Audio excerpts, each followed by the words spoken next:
पूरी दुनिया में कोरोना मरीजों के संक्रमण के आंकड़ों में भारत तीसरे नंबर पर है। अमेरिका में सबसे ज्यादा 39 लाख से ज्यादा संक्रमित मरीज हैं, जबकि यहाँ 1,43,000 से ज्यादा लोगों की मौत हुई है। यानी संक्रमण और मौत दोनों के मामले में अमेरिका नंबर 1 है। इसके बाद ब्राजील में संक्रमण के मामले 22 लाख से ज्यादा हैं और यहाँ 82,000 लोगों की मौत हो चुकी है। दोनों मामलों में ब्राजील दूसरे पायदान पर है। भारत में संक्रमण के मामले 12 लाख से ज्यादा हैं, जबकि मौत 29,000 से ज्यादा। कोरोना संक्रमण के केस में भारत तीसरे नंबर पर है। वहीं कोरोना से हुई मौत के आंकड़ों में भारत 7वें नंबर पर है। संक्रमण से एक भी मौत दुर्भाग्यपूर्ण है, लेकिन आंकड़ा उतना खराब नहीं जिसकी कल्पना की जा रही थी। अखिल भारतीय आयुर्विज्ञान संस्थान दिल्ली के निदेशक मानते हैं कि कोरोना की तरह के वायरस से भारतीयों का पहले भी सामना हो चुका है, इसीलिए भारतीयों के शरीर में कोरोना से लड़ने की ताकत पहले से ही मौजूद है। एक इन्फेक्शन हुआ तो उससे दूसरा कोरोना से भी कुछ हद तक इम्यूनिटी मिल जाती है। तो ये भी हो सकता है कि कुछ हद तक हमारी पॉपुलेशन में माइल्ड कोरोना का जो पुराना स्ट्रेन है उससे एक्सपोजर होके कुछ हद तक टी सेल इम्यूनिटी आ गई और अब इसलिए we are having mild illness. एक निजी लैब ने अपने यहाँ हुए कोरोना टेस्ट के आधार पर यह आकलन किया है कि भारत की 15% आबादी कोरोना के खिलाफ इम्यूनिटी हासिल कर चुकी है।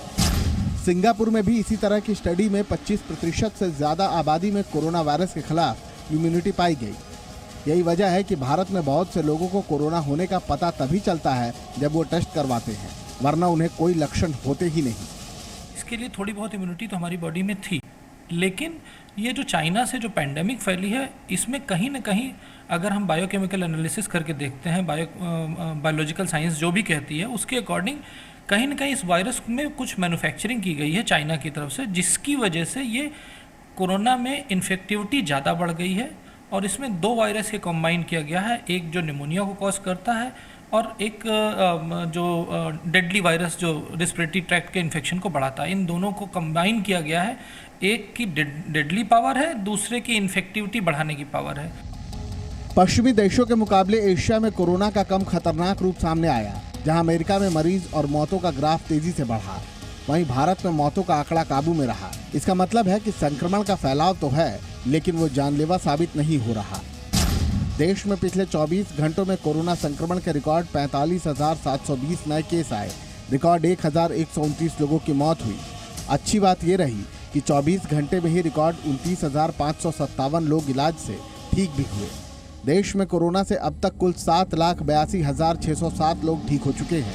रिकवरी रेट 63.18% है, जबकि 4,26,167 मरीजों का इलाज चल रहा है।